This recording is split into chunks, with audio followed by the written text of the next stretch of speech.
Ini buat kamu yang menganggap pernikahan adalah main-mainan. Kali ini saya harus tegas, kamu nggak suka silahkan. Lebih baik kamu nggak suka daripada saya harus menyembunyikan kebenaran ini. Orang-orang yang menganggap pernikahan adalah permainan, yang nikah, cerai, nikah lagi, cerai, semudah itu gitu loh. Mau nikah tinggal nikah, nggak ada pertimbangan panjang, mau cerai ya cerai. Saya harus mengatakan bahwa kamu adalah orang yang paling tidak adil pada anak atau pada calon anakmu di masa depan. Kamu nggak adil banget, kamu sangat tidak adil dan kamu sangat egois. Nikah bukan hal yang sembarangan. Yang mau nikah tinggal nikah. Nggak pengenalan dulu, gimana nanti. Ketika nggak cocok, ya udah cerai. Kasihan anak kamu. Oke, ada mantan suami, ada mantan istri. Tapi mantan anak tidak ada. Mantan ayah, mantan ibu tidak ada. Kasihan anakmu. Ketika perceraian terjadi, yang paling jadi korban adalah anak. Dua hal ini bila kamu lakukan, adalah bukti bahwa kamu orang yang sangat tidak adil. Tidak adil kepada siapa? Kepada insan kecil yang sebenarnya dia berhak dibahagiakan, yaitu anakmu atau calon anakmu di masa depan. Pertama, kamu masuk ke pernikahan begitu mudahnya. Nggak ada pengenalan yang matang, cocok atau tidak cocok. Dan yang lebih parahnya, udah tahu nggak cocok, tapi dicocok-cocokkan. Atau udah tahu nggak cocok, tapi masih berharap, nanti akan cocok lah. Ini kamu zolim, kamu nggak adil pada masa depanmu. Apalagi pada masa depan anakmu. Yang kedua, udah nikah nih, udah di dalam pernikahan, merasa nggak cocok, udah mau mencerai aja. Segitu mudahnya melayangkan gugatan ke pengadilan untuk bisa cerai. Kok makna pernikahan jadi murah ya? Kok derajat dari pernikahan yang harusnya sangat suci, sakral, menjadi murahan? Menikah itu nggak kayak beli barang. Begitu nggak cocok barangnya kita retur atau kita taruh di box atau kita buang. Nggak kayak begitu. Saya minta tolong banget. Nilai pernikahan tolong dong dikembalikan ke derajat sesungguhnya dong. Jangan semurahan itu, mau cerai mencerai aja gitu loh. Lagi pula ya, mohon maaf banget. Bila masalahnya ada di kamu, mau nikah berapa kali pun ya akan sama. Apalagi nanti menikah lagi dengan orang yang juga bermasalah. Yang gak akan kelar-kelar, akhirnya banyak sekali mantanmu. Solusinya, sebelum menikah, tolonglah mengenal dulu persis cocok atau nggak cocok. Cocok yang benar-benar alami atau cocok yang dipaksakan. Atau minta tolong konselor pernikahan untuk membantu dalam membaca kepribadian asli kalian masing-masing dengan tes-tes yang valid. Lalu nanti akan dilihat cocok atau tidak cocok. Jangan yang gimana nanti. Bagi yang sudah menikah mau cerai, tolonglah jangan sebegitu mudahnya mau cerai. Mediasi dulu. Bukan mediasi yang nanti di pengadilan ya. Mediasi yang jauh-jauh hari sebelum melayangkan gugatan cerai. Mediasi dulu dengan konselor pernikahan. Saya yakin masih bisa dijembatani. Masih bisa ditengahi. Karena gini, suami istri yang sedang cekcok, yang sedang bersih tegang, mereka ngomong berdua nggak akan pernah selesai masalahnya. Karena nada dan volume selalu tinggi. Nggak enakan terus. Kalau dimediasi oleh mertua, sepupu, ipar, siapa, keluarga, sama aja bohong. Mereka nggak akan benar-benar netral. Datanglah ke orang-orang yang benar-benar akan amanah netral. Dia nggak akan memihak siapapun. Itu lebih enak.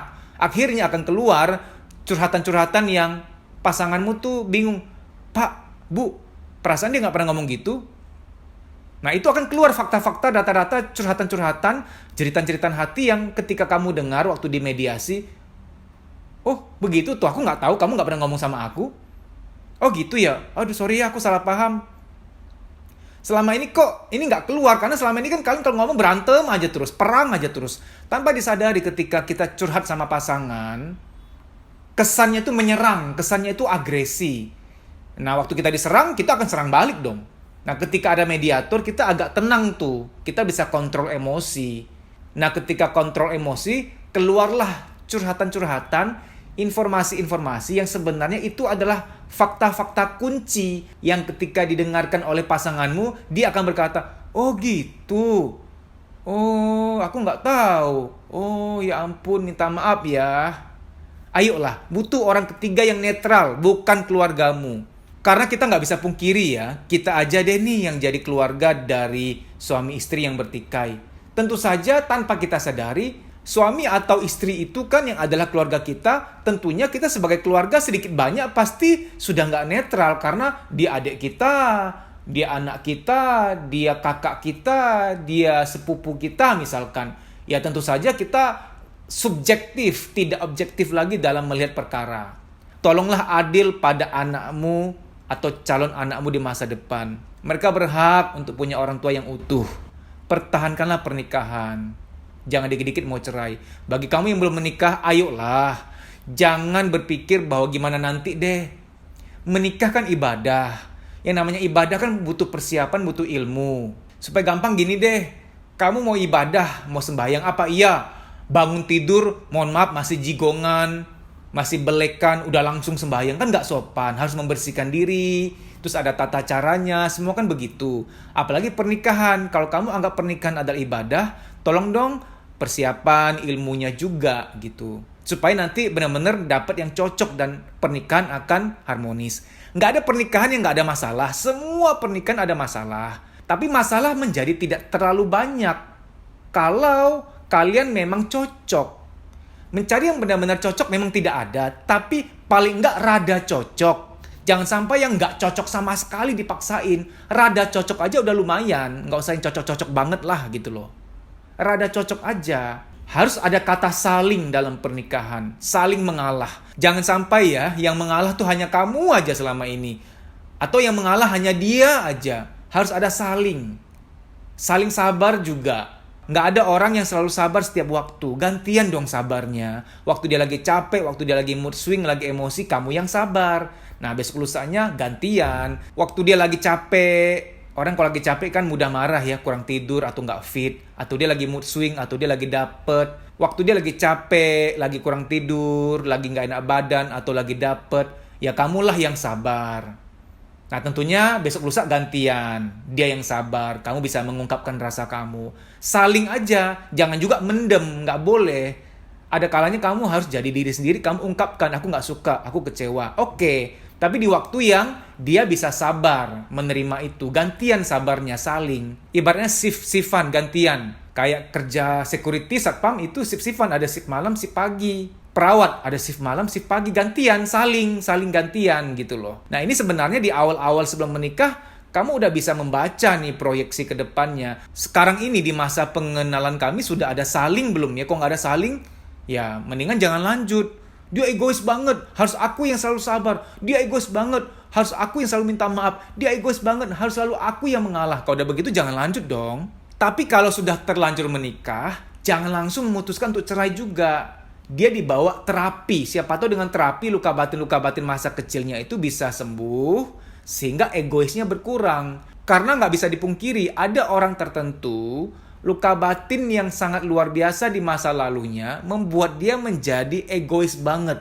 Itu defense mekanismenya sebenarnya. Baik demikian ya, semoga video ini bermanfaat. Terima kasih, sampai jumpa. Kamu bisa follow Instagram saya @dedisusanto.pj_official. Di story itu ada jadwal training, silahkan dicek. Kalau kotamu termasuk di jadwal, WA nama peserta ke nomor panitia tersebut di kota itu untuk mendaftar. Kita kan mau membaik nih, mau meningkatkan kualitas hidup. Karena jangan-jangan luka-luka batin itulah yang membatasi, menghambat mental kita untuk maju. Sehingga mengalami yang namanya menunda pekerjaan, ragu ngambil keputusan, minder, mood swing, tidak sekreatif dulu lagi, negative thinking, susah tidur, badan gampang capek, ada nyeri-nyeri nggak jelas di pundak, di perut, di dada, di kepala, dan lain-lain sebagainya, psikosomatik. Psikosomatik adalah, psiko itu jiwa, soma itu badan. Psikosomatik artinya ada beban-beban di jiwa, baik yang terpendam maupun yang disadari, ketika secara akumulatif sudah penuh, dia nitip taruh beban di badan. Ada yang nitip taruh beban di kepala, jadilah migrain, rambut rontok, pelupa, insomnia, pikun dini, dan lain-lain sebagainya.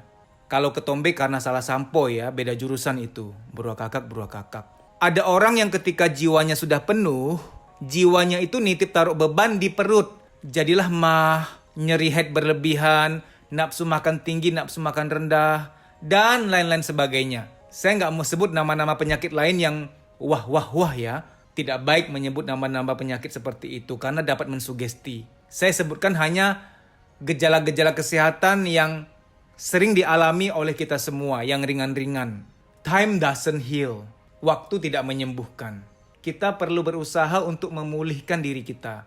Ada doa, ada usaha. Harus seimbang. Kalau ternyata setelah kamu lihat jadwal di Instagram saya, tidak ada kotamu terdaftar di situ, apa boleh buat kamu ikut training secara pribadi. Ini coaching pribadi. Nanti via WA call dengan saya. Tapi harus daftar dulu. Nah, daftarnya agak beda. DM, Instagram, kuliah psikologi. Daftar di situ, DM dulu. Bilang bahwa kamu mau daftar training private, coaching private. Baik demikian ya, semoga informasi ini bermanfaat. Terima kasih.